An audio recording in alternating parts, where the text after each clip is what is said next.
Get बंद नगर्नु क्या खुला श्रीमती रामानुजाय नमः।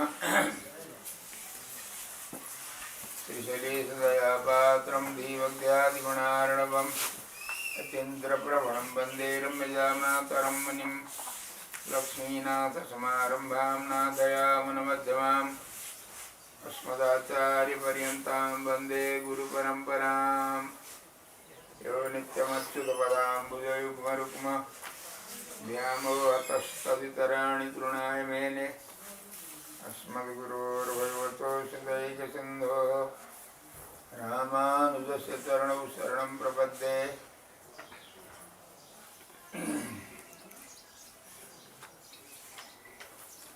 तत्सम्बन्धसुगन्धदिव्यविभवात् सत्तान्विता मादृशाः अज्ञानातितमिश्रमीलितधियां यद्भानुरश्मीयते यन्निर्व्याजसुहृद्रमासखकृपा गुम्फैकलभ्यं धनं तच्छ्रीरङ्गगुरोः पदाम्बुजमहं निःश्रेयसे संश्रये। श्रीमद्भागवतार्थमर्मविशदि कारप्रवीणं गुरुं वेदान्तोभयतात्विकार्थनिपुणं सन्न्यायरत्नाकरं गोपालं च सुखं नमामि सततं सन्मन्त्रमन्त्रार्थदं लक्ष्मीनाथपदारविन्दमभयं मद्रक्षकं भजे।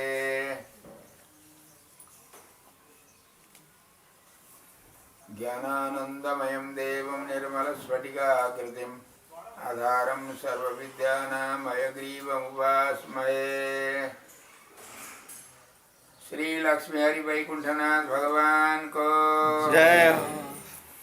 कसैले बोल्नु पर्यो निस्किएर बाहिर गएर बोल्नु, यहाँ काना शब्द आउने गरी कसैले नबोल्नु, भले सुत्नु मजासितले नघुरिकन ठुलो सास नफेरि, तर सुन्न आएको हो भने सुन्नु।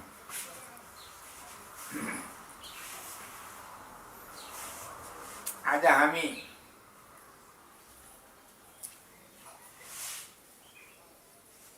नेपाल राष्ट्रका मध्य मुटु मानिने स्थानमा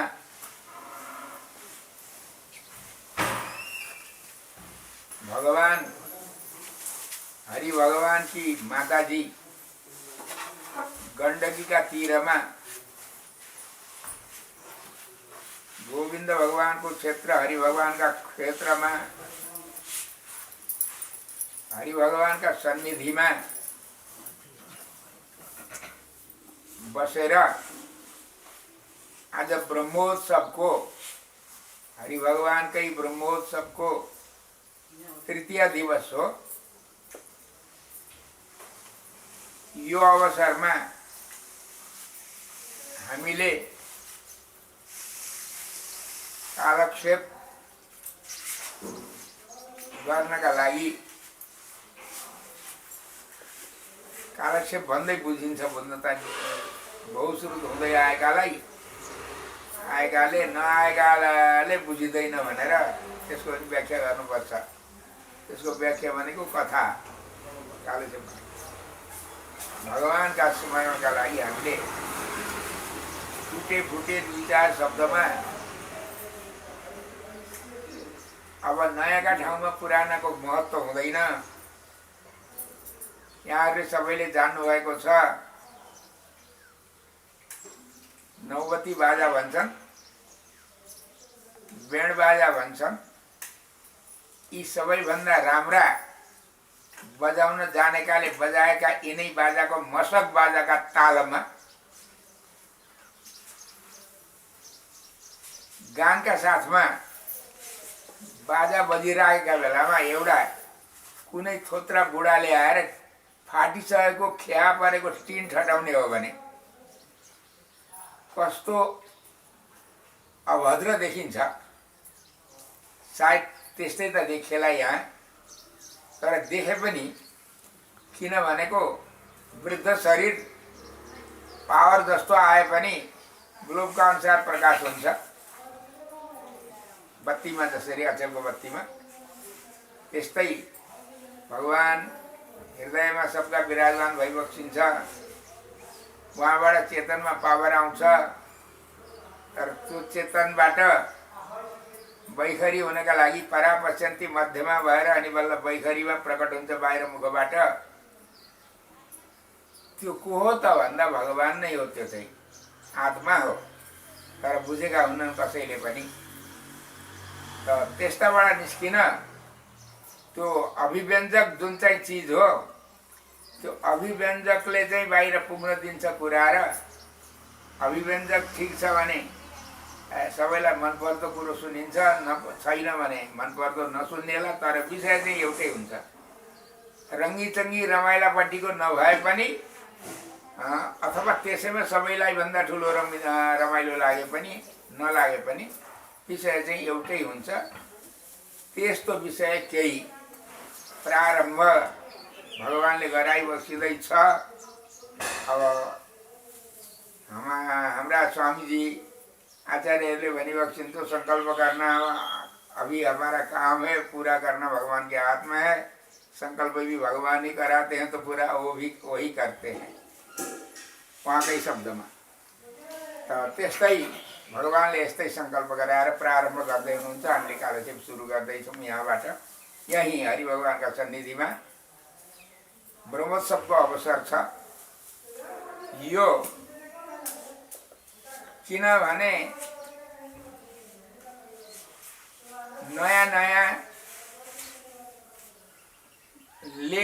नयाँ वस्तुको प्रयोग त जहाँ पनि जसले पनि गरिराखेका हुन्छन्। तर पुरानाको अब्ताली नपरे हुन्थ्यो। एउटाले अहिले बोलेर नपर्ने पनि होइन। यसको धुकधुकी रहिराखे हुन्थ्यो भन्ने भावना जति बेला पनि आचार्यहरूका अनुकम्पाद्वारा भगवानको सङ्कल्पद्वारा कसरी हो यसमा जागृत भइराखेको हुनाले केही 2-4 शब्दले समय बिताउन खोज्दैछ। सावधान भएर सुन्नुहोला। हामीले जान्ने सुन्ने कुरो कहिल्यै पनि सुनेर जानेर सकिँदैन। तर पशु झैँ भएर हामी बस्यौँ भने हामीलाई चाहिएको चिज हामीलाई मिल्दैन। मनुष्य जस्ता भएर रह्यौँ भनेदेखि हामीलाई चाहिएको चिज हामीलाई मिल्छ। हामीलाई सबैलाई एउटालाई चाहिएको होइन। निर्विवाद सबैलाई चाहिएको चिज के छ भन्दा इष्ट वस्तु छ। नचाहिएको वस्तु के छ भन्दा अनिष्ट वस्तु छ। हामीलाई मन परेको इष्ट वस्तु हामी सबैले चाहना गर्दछौँ। अनिष्ट वस्तुको चाहना कसैले पनि गरिन्न। यसमा विज्ञ समाजमा दुई मत छैनन्। अब आफूले होस नपाएर थाहा नपाएर बाटामाथि मनी बोलिन्छ भने ती कुरा छुट्टै हुन्। पूर्वाचार्यका बाटैबाट हिँड्दा हुँदी लोट्ने ठाउँ हो कि लड्ने ठाउँ हुँदैन। धेरै कहीँ एक्लै पनि लड्छन्, कहीँ साथी नभई लड्दैनन्। अब ती कुरा लौकिक कुरातिर नजाउँ।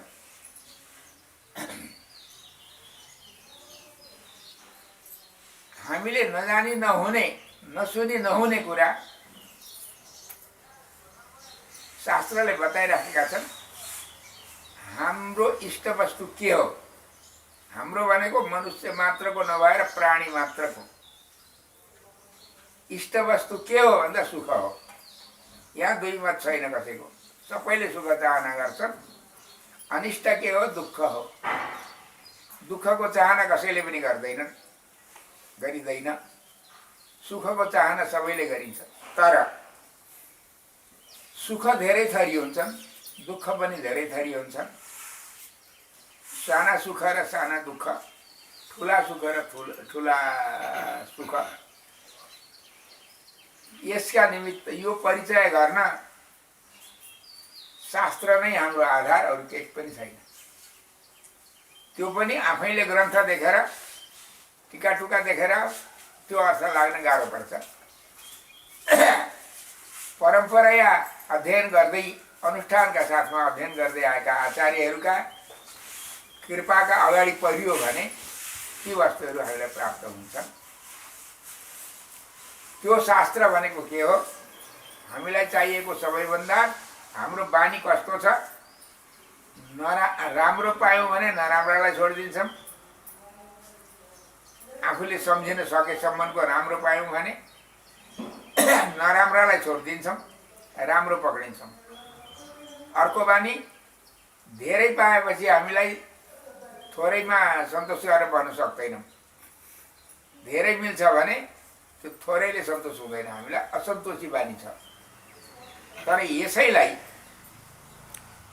चल्दै गरेको गाडीलाई ब्रेक लगाइदिएर चाहिँ छोडिदिने हो भने बाटाबाट तलतिर बाँचेर फालान्छ।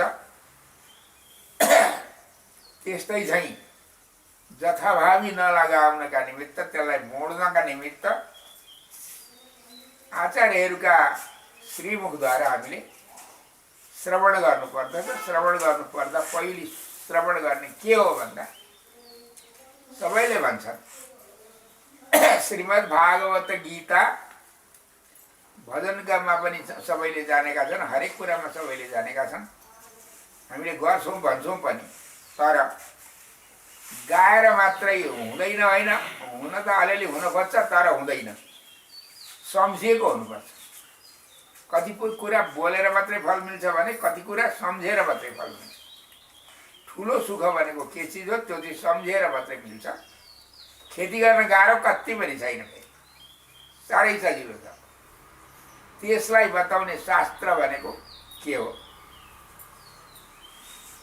हामीले आँखाले देखिने कुरो माने प्रत्यक्ष प्रमाण हाम्रा शरीरमा इन्द्रिय छन्, यिनले प्रत्यक्ष बाहिरबाट गर्ने कुरो देखि भएको कुरो, अनुमानले पनि नभेटिने कुरालाई शास्त्रैको शरण लिन्छौँ हामी। शास्त्रैले बताउँछ हामीलाई र जान्दछौँ, नभए जान्दैनौँ। शास्त्रले पनि शास्त्रज्ञका मुखबाट सुन्न पाइयो भने मात्रै थाहा हुन्छ, नभए हुँदैन। तर विश्वास गर्ने बानी पर्नलाई आचरण चाहिन्छ। सबैभन्दा ठुलो शास्त्र के हो? प्रणव हो। शास्त्रको फेद, शास्त्र भनेको शास्ति शास्त्र, जसले शासन गर्छ हामीलाई। शासन भनेको के हो? कुबाटा नजाऊ तिमी, सुबाटा जाऊ। सुबाटो भनेको यो हो, सन्मार्गमा गएपछि तिमीलाई चाहिएको सबैभन्दा ठुलो आनन्द मिल्छ, ठुलो सुख मिल्छ। दुःख गर्नु पर्दैन, आफ्ना बाटा मात्रै हेर, बाटा पनि माथि नहेर, सिधा बाटा हेर, आफ्ना बाटा चुप लगाएर बसेर त्यही बाटो मात्रै हेरेर बसिराख। तिमीलाई सबैभन्दा कहिल्यै नाश नहुने आनन्द मिल्छ। हेर्नुहोस्, सुख संसारका विषयमा पनि छन्, तर भगवानका विषयका सुख जो हुन् तिनका सामनेमा संसारका सुखहरू कस्ता हुन्? यहाँ के दोष छ त भन्दा अल्प छन्, अस्थिर छन्। अल्प र अस्थिरता दोषले दूषित भएका संसारका विषय छन्। भगवान सम्बन्धी वस्तुहरू विषय अनन्त स्थिर छन्, अनन्त छन्, स्थिर छन्। स्थिर भने कहिल्यै समाप्त हुँदैन। कति हो भन्दा कति हो, कति अन्त छैन। त्यो प्राप्त गर्नका लागि एउटै अक्षर हामीले पढे पर्याप्त हुन्छ। त्यो अक्षर हो प्रणव, जसलाई ओम भन्दछन् सबैले। त्यो ओममा तीनटा अक्षर मिलेर एउटा ओम छ। शब्दशास्त्रका अनुसार धेरै कुरातिर नजाउँ, एउटा ओम छ। ओम भनेको यो सबै शब्द राशि वेद हो, त्यसको चाहिँ मूल अक्षर एउटा हो। त्यसभित्र जति पनि हामीलाई आवश्यक भएका नभएका जति पनि वैदिक अर्थहरू छन् त्यही भित्र छन् सबै। त्यो ओमको विवरण तपाईँले सुन्नु होला। ओममा अ उ म छन्, सन्धि हुँदा ओम भयो, एउटै भयो। ओमको विवरण भनेको ओमको व्याख्या, ओमलाई फुकाउने, विस्तार गर्ने के छ भन्दा अगाडि अब लामातिर नगएर म छोटा बाटोबाट हिँड्दैछु अहिले। अलिकति लामो बाटो मैले पुस्तकहरूमा नै लेखिसकेका छु। यहाँहरूले अहिले यो पुस्तकको स्थायित्व दिनका लागि केही काम गर्दै हुनुहुन्छ। भाषिक विकृतिहरू आफ्ना योग्यता र समय अनुसारका शब्दका अलग अलग छन्, तर विषय एउटै छ, अमूल्य छ। विषय यिनी पुस्तकमा एउटै पुस्तक मात्रै अध्ययन गरे समर्थलाई पूर्वाचार्यहरूका महासमुद्र ग्रन्थमा प्रवेश गर्न घाट र असमर्थलाई त्यसैले पर्याप्त भगवत प्राप्ति तकको अर्थ थाहा पाएर बाटो हेरेर बस्न सक्ने सामर्थ्य दिने एक एक नै छन्। प्रणवको विवरण के हो भन्दा चार, अरू त्यहाँदेखि 3टा पद छन्। एउटा पद प्रणव हो, त्यसदेखि अगाडि 2टा पद छन्। यसमा कसैले शङ्का पनि गर्दछन् वैदिक हो कि होइन यो भनेर। वेदले बताएका छन्। शुक्ल यजुर्वेद भित्रै मन्त्र छ यस्तो, माने मन्त्र भागलाई मात्रै हामीले त्यति हो वेद भन्छौँ, त्यसो होइन। नवाधिक शतम शाखा यजुषो मारुतात्मज, यजुर्वेदका 109 शाखा छन्। तिनीमध्येमा पूर्व भाग उत्तर भाग हुन्छन्। अब लामातिर नगएर त यो वैदिक मन्त्र हो भन्ने प्रमाणका लागि एकाक्षराम वेदको मन्त्र हो। एकाक्षराम द्विपदाम षट्पदाञ्च वाचं देवा उपजीवन्ति विश्वे वाचं गन्धर्वा पशवो मनुष्यः। एकाक्षराम वाचं भनेको प्रणव, एकाक्षरा द्विपदाम, द्विपद भनेको नमः शब्द और नारायण पद विभूतिले सहित भएको, चतुर्थन्त नारायण पद। एक पद यो प्रणव भयो, उनी 2 पद यिनी भए। षड्पद भनेको मन्त्र रत्न, शरणागति मन्त्र। षड्पदोयम द्विखण्ड हामीले पढेका छौँ। प्रणवको व्याख्या अरू 5वटा अक्षर, के अरे 7वटा अक्षर, प्रणवसँग त 8वटा भए। त्यसको विवरण 25वटा अक्षरको मन्त्र रत्न। विवरण भनेको व्याख्या, विस्तार, त्यसलाई सजिलो पार्दै। साह्रै चाँगुरो पनि सम्झन सकिँदैन, साह्रै ठुलो पनि सम्झन सकिँदैन सबैले। सानादेखि सूत्रबाट विस्तार गर्दै गइयो भने सबैलाई सम्झिन सजिलो हुन्छ। जसको जति बुद्धि छ त्यति ठाउँमा पुगेपछि त्यसले विश्रान्ति लिए पनि कमी हुँदैन।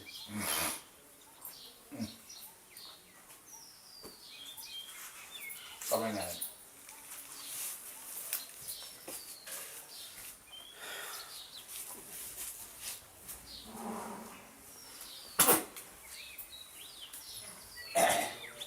यस्ता थोत्रालाई गाली गर्छन् सबैले। अब के प्रकृतिले त्यसै गर्छ। अब त्यो 25 अक्षरको विवरण 32 अक्षर छन्, 32 अक्षरको मन्त्र छ। त्यो 32 अक्षरको मन्त्र, यी 3टै मन्त्रका विवरण, 8 अक्षरको विवरण श्रीमद् भागवत, 25 अक्षरको विवरण वाल्मीकि रामायण, 32 अक्षरको विवरण महाभारत।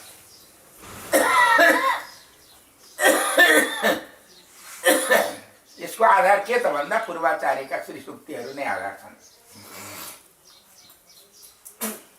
वाल्मीकि रामायण भूषणका गोविन्द राज्यमा तपाईँहरूले प्रारम्भबाट हेर्नु भेट्न सक्नुहुन्छ सबै विषय। म त्यता लामातिर नजान खोजेको। यिनका विवरण सबैको सारा ग्रन्थ भगवानले जुन जुन युगमा जसरी अवतार लिइबक्सिन्छ, वेदले पनि त्यसै गरी अवतार लिँदै जान्छन्। धर्मको रक्षा गर्नका निमित्त भन्दा पनि आफ्ना प्यारासित भेट गर्नका निमित्त भगवानले अवतार लिइबक्सिन्छ। लिँदा आउँदी आइपरेको कुरो अरू पनि गरिन्छ। भिक्षा माग्न जाँदा गुरुको गाई ल्याए चाहिँ कामबाट भिक्षा मानायो, भिक्षाबाट काम मानायो भने। तर समय समयमा अवतार किन चाहिए त भन्दा ह्रास हुँदै जान्छ। त्यो ह्रासलाई ताजा बनाउनका निमित्त नयाँ नयाँ अवतार त्यति त्यो समयको माग अनुसारका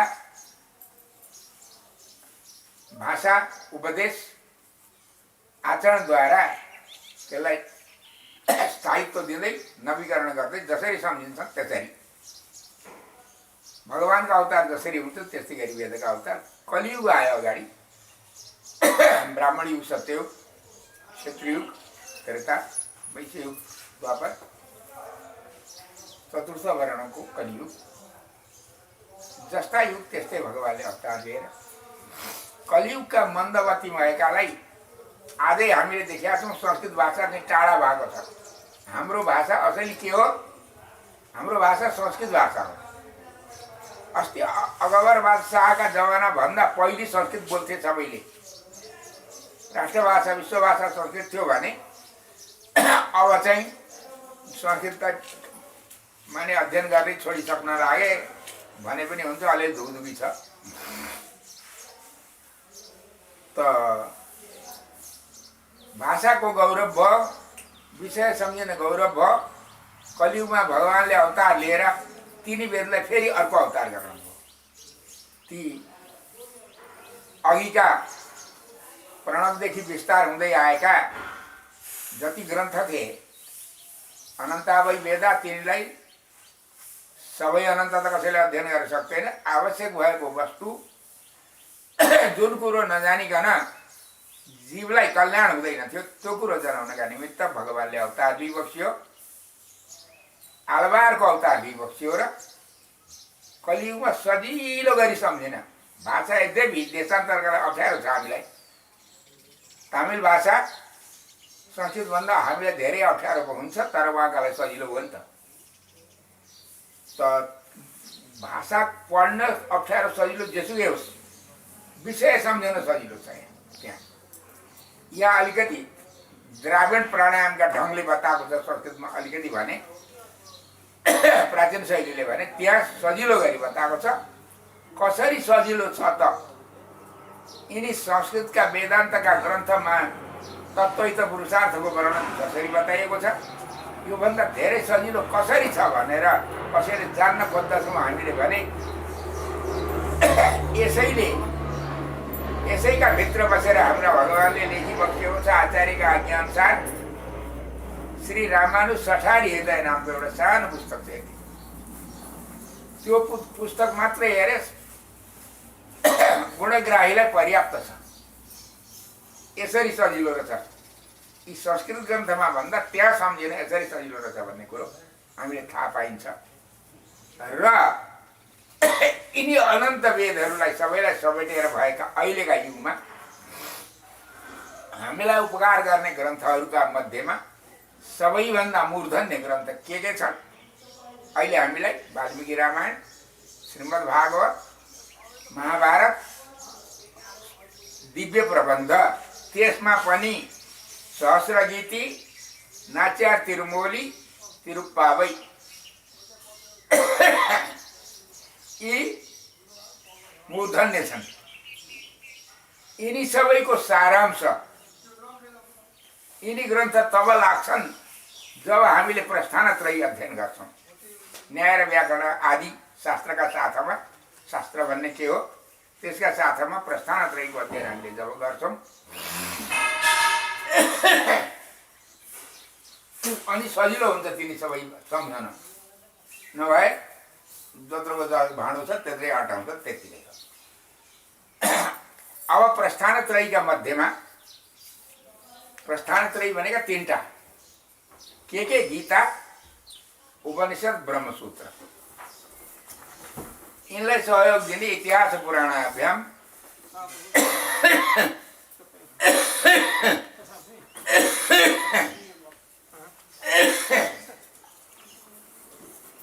वेदम समुपब्रह्मयत् भने अनुसारले अब पहिलो स्थान गीतामा जाउँ। ब्रह्मसूत्र थियो, अब ब्रह्मसूत्रतिर फर्कँदा अलि अप्ठ्यारो हुन्छ। उपनिषदतिर पनि अलिक लम्बा चौडा झन् अप्ठ्यारो हुन्छ। गीता सबैभन्दा सजिलो गीता तर गीता पढ्दा कसरी पढ्नुपर्छ भन्दा गीता सुगीता कर्तव्य महात्म्य बताउँछ। महात्म्य बिना नैव फलम लभते भने जस्तो जासुकै पनि जुन ग्रन्थमा पनि महात्म्य पहिले श्रवण गर्नु र हरि ग्रन्थको श्रवण गर्नु भन्ने आदेश छ। त गीता पढ्दा कसरी त सुगीता कर्तव्य, गीतालाई सुगीता पढ्नु अरे, कुगीता नपढ्नु भनेको अर्थलाई अनर्थ नगर्नु।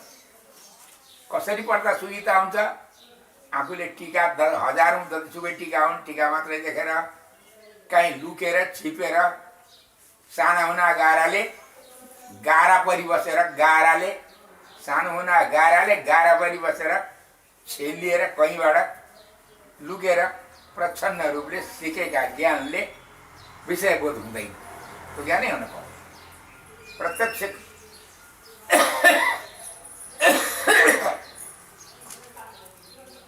गुरुका सन्निधिमा गएर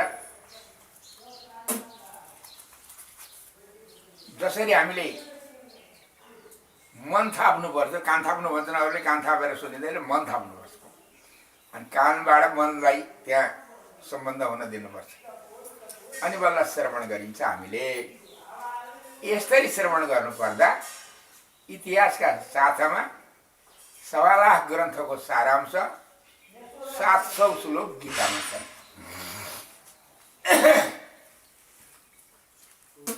त्यो गीता के बताइएको छ त?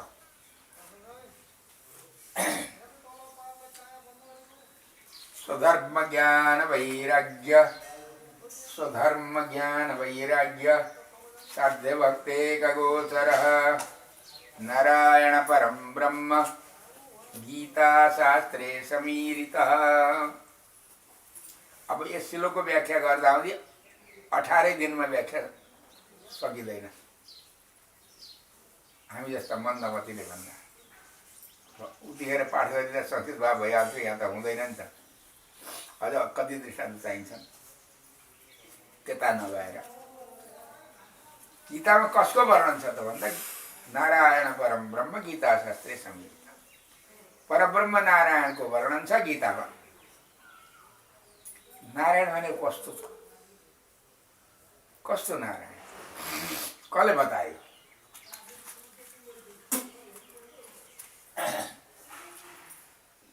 गीता ज्ञान कसले श्रवण गर्नुपर्छ? अध्यात्म ज्ञान भोक लागेकाले। अन्न कसले खान्छ? भोकाकाले। भोक छैन भने अन्नले हित गर्दैन। अजीर्ण बिमारी गर्न सके नभए पनि पथ्य हुन्न। भोक छ भने बल्ल अन्नले काम गर्छ। त्यस्तै ज्ञान प्राप्त गर्न, भक्ति प्राप्त गर्न, भगवानलाई प्राप्त गर्न भने भोक लागेको हुनुपर्छ।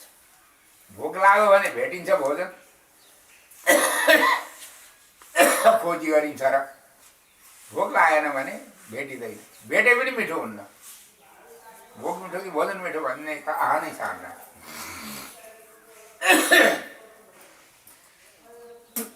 अब हेर्नुहोस्, तपाईँहरूले गीता सुगीता कर्तव्य। हाम्रा आचार्यहरूले अब ठुलो रोचे भन्छन् ठुला गाग्रीलाई, 5-7 पाथी जाने गाग्रीको पानी एउटा 5 मुठी जाने लोटा खनाउँदा आउँदी कति अटाउँछ र? कति पनि अटाउँदैन, 5 मुठी अटा। तर लोटा त भरियो। लोटालाई त अगाउँदी भयो नि त। अब त्यही लोटा नि कतै कतैबाट चुहुनेर छ भने त्यो नचुहेर रहेको मात्रै जस्तो चाहिँ आचार्यहरूले यसमा राखिदिएको, यो थोत्रो लोटामा राखिदिएको 2-4वटा छिटालाई प्रयोग गर्न पर्यो। क्रमले भन्न प्रसाद नलिँदै बिहान प्रस्थान त्रयीको कालेश्वर गर्नुपर्दछ। हामीले त्यस्तै गर्दै आएका हौँ। यो असभ्य मान्छेलाई चाहिँ कन्ट्रोल गर्नु। अब अहङ्कार छ सबैतिर। गुरुमा अहङ्कारले घोडा चढेको छ। पुजारी गुरु चेला सबै खेताला गोठाला सबै। अब के भनेर त्यही भएर ऋषिमुनिहरू अरण्यमा बस्नुहुन्थ्यो। अहिले अरण्य चाहिँ अर्कै संसार, यहाँ भन्दा नि अर्को अरण्य भयो।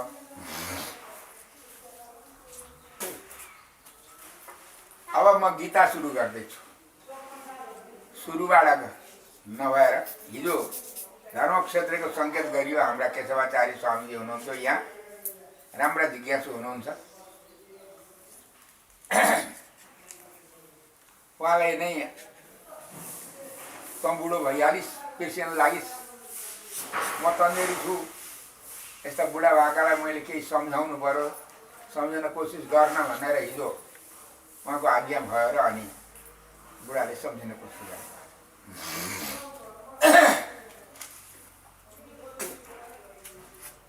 तत श्वेतैर्हयैर्युक्ते महती स्यन्दने स्थितौ माधवः पाण्डवश्चैव दिव्यौ शङ्खौ प्रदध्मतुः। यो गीताको श्लोक हो, प्रथमाध्यायमै होला यो श्लोक। मलाई कसैले अध्याय, श्लोक, काण्ड, स्कन्ध सोध्ने हो भने म बताउन सक्दिनँ। भलै पल्टाउँदा आउँदी फलाना हाततिरका पन्नामा यति लाइनका बिचमा यहाँनिर होला भन्नुहोला बरु, काहीँ काहीँ, सबै त सकिँदैन। तर यो अध्याय कति श्लोक भन्ने कुरा चाहिँ ती ठग विद्या पढ्नेहरूलाई कन्फे हुन्छ त्यस्ता कुरा। आपात प्रतीति मैले सम्झेँ कि जस्तो हुँदा हुँदी पढ्न छोड्नेलाई चाहिँ त्यस्ता धेरै थाहा हुन्छ, आफूलाई थाहा छैन। तत श्वेतैर्हयैर्युक्ते महती स्यन्दने स्थितौ माधवः पाण्डवश्चैव दिव्यौ शङ्खौ प्रदध्मतु। सबैले भन्दै गरे पनि त भनिदिनु पर्यो नि आफूले।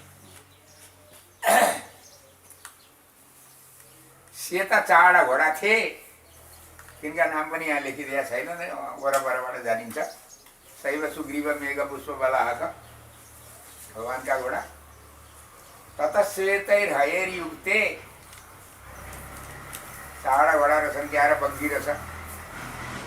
स्यन्दन भनेका रथमाथि, सेता चावडा घोडाले तानेको बग्गीमाथि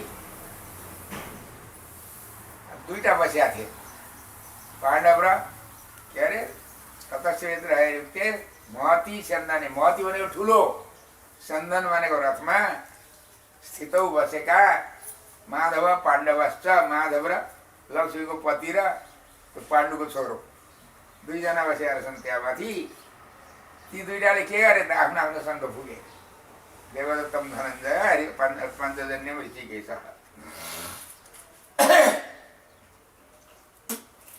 शङ्ख बजाए। अब शङ्खनाद गरे, रणभूमिमा जानु बस्छ, इसारा गरे, के गरे, लडाइँको